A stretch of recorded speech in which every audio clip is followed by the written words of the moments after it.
Hello everyone, इस video में हम लोग डिस्कस करेंगे एजुकेशन एंड फंडामेंटल राइट्स, जिसमें हम लोग आर्टिकल 14, 15, 16, 13 एंड 51A डिस्कस करने वाले हैं। नाउ स्टार्ट करते हैं आर्टिकल 15 से। पहली बात तो ये जो है ना, काफ़ी हद तक एक टॉपिक है education of marginalised and fundamental rights and duties, तो उससे रिलेटेड है। तो इसमें आपको जो भी आर्टिकल्स वगैरह मिलेंगे काफ़ी हद तक वो एजुकेशन से रिलेटेड होंगे या फिर फंडामेंटल राइट्स से रिलेटेड हैं, ठीक है। सो सबसे पहले आर्टिकल 15 लेते हैं। Article 15 prohibit discrimination on various ground, यानी कि आर्टिकल 15 के अंतर्गत आप किसी के साथ भी भेदभाव नहीं कर सकते किसी भी ग्राउंड पे, जैसे कि किसी के रिलीजन के बेसिस पे भेदभाव नहीं कर सकते, रेस के बेसिस पे, कास्ट, इसके जेंडर या सेक्स के बेसिस पे, प्लेस ऑफ बर्थ के बेसिस पे, इनमें से किसी भी बेसिस पे आप उस पर्सन के साथ भेदभाव नहीं कर सकते हैं। In the context of education, Article 15 ensure that no citizen is denied access to educational institution based on their discriminatory factors. यानी कि अगर एजुकेशन के कॉन्टेक्स्ट में देखें तो आर्टिकल 15 ये इंश्योर करता है कि कोई भी सिटीजन को आप एजुकेशन या फिर एक्सेस टू एजुकेशन, कि वो एक्सेस ले सके, एजुकेशन ले सके, आप उसको डिनाई नहीं कर सकते डिस्क्रिमिनेटरी फैक्टर के बेसिस पे, कि वो किसी और कास्ट का है, किसी और रिलीजन का है, किसी और सेक्स का है। आप इस बेसिस पे किसी के साथ भी भेदभाव नहीं कर सकते। ऐसा नहीं है कि आप उन्हें मना कर देंगे, आपको कोई राइट नहीं है ये करने का। इट गारंटीज इक्वल अपॉर्चुनिटी, तो आर्टिकल 15 ये कहता है कि सबको इक्वल अपॉर्चुनिटी मिलनी चाहिए। एंड ये रोकता है एजुकेशनल इंस्टीट्यूशन को किस चीज से, डिस्क्रिमिनेट करने से। किस चीज के लिए discriminate? Against student in admission facilities और रिसोर्सेज। तो आप किसी भी बच्चे के साथ उसके एडमिशन के टाइम फैसिलिटीज या रिसोर्सेज के बेसिस पर, या जिस भी वो जगह से आता है, जो भी बैकग्राउंड है, आप उसके साथ भेदभाव नहीं कर सकते हो, ना ही उस बच्चे के साथ during the time of admission और फैसिलिटीज, इन सब चीजों में आप भेदभाव करोगे। Article 15 also allow the state to make special provisions for the advancement of socially and educationally backward class, scheduled caste and scheduled tribe.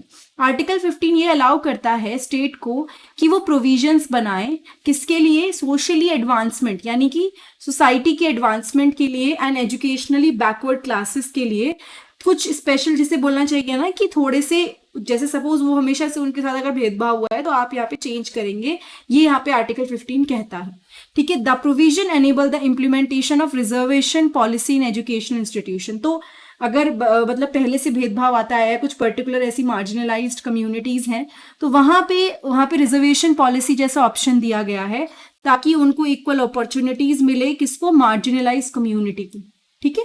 ये समझ में आया? तो अभी हाईलाइट ही पढ़ने वाले हैं, बहुत डेप्थ में नहीं जाएंगे, हम लोग सबको हाईलाइट से कवर करेंगे कि क्या क्या चीजें उसके अंदर है।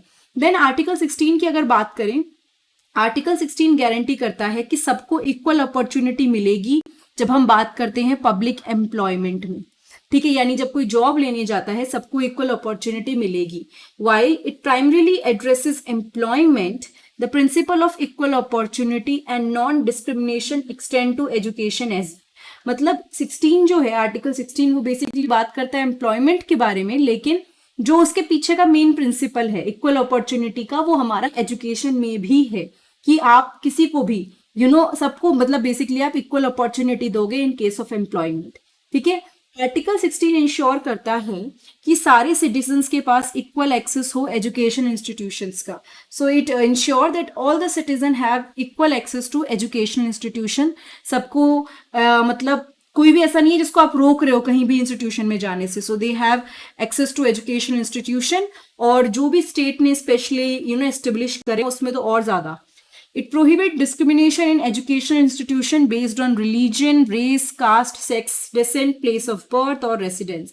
आप किसी के साथ भी एजुकेशनल इंस्टीट्यूशंस में भेदभाव नहीं कर सकते उसके रिलीजन के बेसिस पे, कास्ट के बेसिस पे, रेस के बेसिस पे, सेक्स के बेसिस पे, या वो लीनिएज क्या है, यानी उसके फादर कौन थे, डेसेंट के बेसिस पे नहीं कर सकते हो, प्लेस ऑफ बर्थ या कहाँ का वो रेसिडेंस है उसके बेसिस पे आप भेदभाव नहीं कर सकते हो। ये जो आर्टिकल है ये परमिट करता है स्टेट को कि वो प्रोविजंस बनाए for the reservation of seats और कोटाज, यानी कि एजुकेशनल इंस्टीट्यूशन में सीट्स रिजर्व करें एंड कोटा दें उन लोगों को जो सोशली और एजुकेशनली बैकवर्ड क्लासेस हैं, ठीक है। नाउ आर्टिकल 14 की अगर बात करें, ये बोलता है principle of equality before the law. Article 14 कहता है प्रिंसिपल्स ऑफ इक्वालिटी, लॉ के सामने सब इक्वल हैं एंड लॉ की प्रोटेक्शन की बात करता है। तो यहाँ पे इसने क्या बोला कि अगर लॉ की नजर से देखें यानी कानून की नजर से देखें तो सारे इंडिविजुअल, सब लोग including students, they all are treated equally and सबको जस्टिस मिलने का हक है, किसी भी बेसिस पे आप भेदभाव नहीं करेंगे।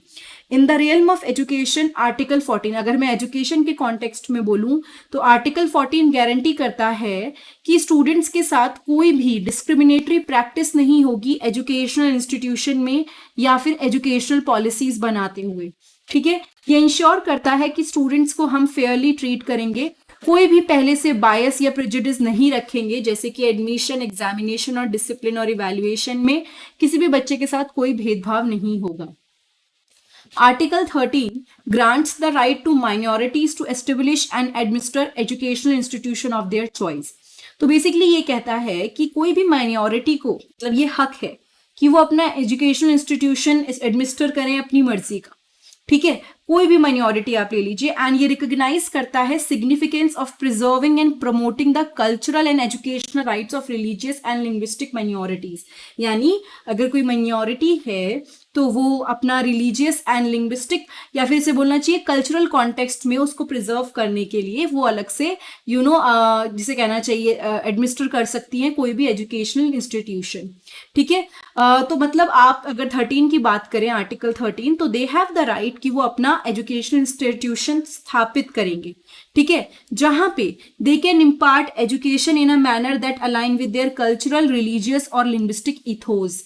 यानी कि वो ऐसे एजुकेशनल इंस्टीट्यूशन को स्थापित कर सकते हैं जहां पे वो एजुकेशन देंगे जो कि अलाइन करेगी, वो एजुकेशन उनके कल्चर, रिलीजियस और लिंग्विस्टिक के हिसाब से अलाइन करे। ठीक है, ये जो प्रोविजन है ये इंश्योर करता है that minorities have the freedom to establish and manage educational institution that cater to the specific needs and aspiration of their community.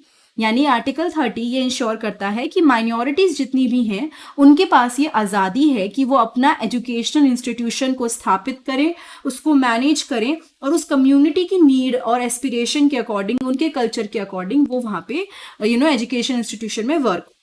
Then comes Article 51A.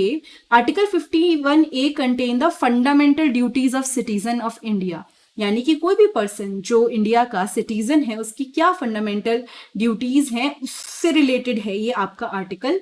One of the fundamental duties mention in article 51A(j), यानी कि एक जो fundamental duty mention है article 51A में, is to strive towards excellence in all sphere of individual and collective activity including education.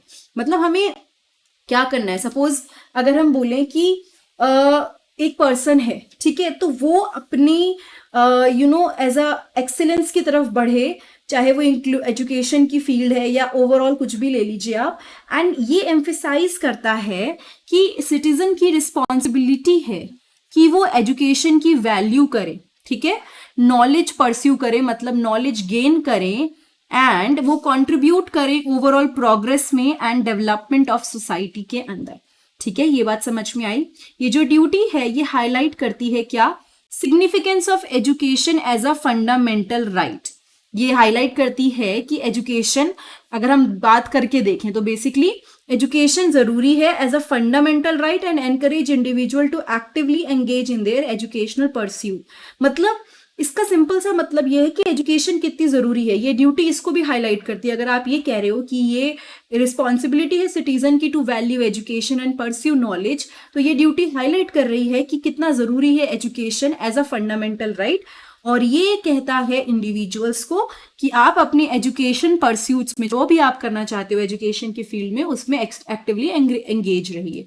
ठीक है, collectively जो ये आर्टिकल्स हैं ये अपहोल्ड है मतलब basically these article uphold the right to education. इन सब में अगर आप ध्यान से देखेंगे तो एजुकेशन से रिलेटेड काफी कुछ है एंड ये इंश्योर करते हैं सबको इक्वल अपॉर्चुनिटीज मिले, no matter what is the caste, religion, sex, gender, whatever आप कुछ भी बात करिए, लेकिन यहाँ पे इक्वल अपॉर्चुनिटीज हैं। डिस्क्रिमिनेशन कहीं भी हद तक बर्दाश्त नहीं है एंड ये फोकस करता है on the importance of education in a building and just an inclusive society की एजुकेशन कितना जरूरी है एक इंक्लूसिव सोसाइटी के अंदर। They aim to provide every citizen with the opportunity. ये एम करता है कि हर सिटीजन जो है उसे अपॉर्चुनिटी मिलेगी टू एक्सेस क्वालिटी एजुकेशन, कि उसको एक मतलब हर जो भी आप मान लीजिए कोई भी person, every citizen they have the right कि उन्हें क्वालिटी एजुकेशन मिले।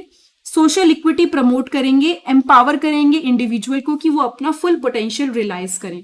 So this was the topic which is basically education and fundamental right and duty, जिसमें हमने कुछ आर्टिकल्स को डिस्कस करा। नाउ ये वीडियो अगर आपको अच्छी लग रही है तो प्लीज चैनल को सब्सक्राइब कीजिएगा एंड बेल बटन पे प्रेस कीजिएगा। प्लेलिस्ट जरूर चेक कीजिएगा ताकि आपको जो भी मैं वीडियो अपलोड करती हूँ उसकी नोटिफिकेशन भी आए और साथ ही साथ आपको वीडियोस मिल जाए। मैंने बहुत ही सिस्टमैटिक वे में उसको वहाँ पे अरेंज किया हुआ है। एंड अगर आपको मेरी किसी भी वीडियो से कोई हेल्प मिल रही है एंड आप कुछ करना चाहते हैं तो नीचे डिस्क्रिप्शन बॉक्स में एक लिंक है, that is buy me a book. उसको यूज करके you can buy me a book, it is up to you how much you want to pay. And साथ ही साथ अगर कोई वीडियो अभी तक नहीं मिली है और कोई डाउट है तो प्लीज उसे कमेंट बॉक्स में जरूर लिखिएगा ताकि मैं उसके ऊपर वीडियो बना सकूं या उस प्रॉब्लम को सॉल्व कर सकूं। Thank you so much, have a nice day, I will see you next time in the next video.